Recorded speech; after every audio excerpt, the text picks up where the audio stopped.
Replacing a remote PC board. I have the remote cover off the back box and unplugged. We're going to take the plugs off from the field box.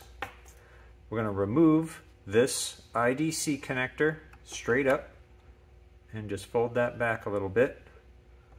We're going to take our P1 screwdriver and remove the 4 screws.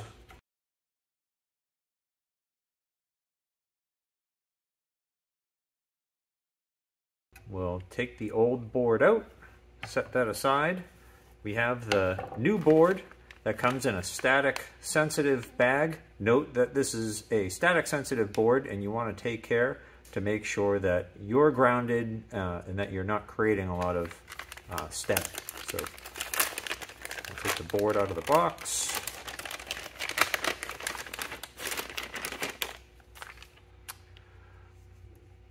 The kit with the replacement board comes with a little rubber grommet. We're just going to put that over the microphone. It also comes with 4 screws in case you lose any of the original 4 screws. Either will work. We're just going to replace the screws.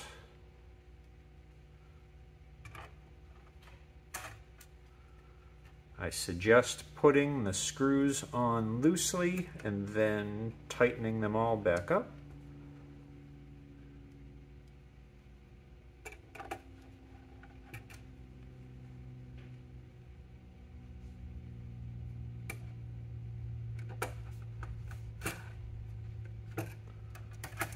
So, 2,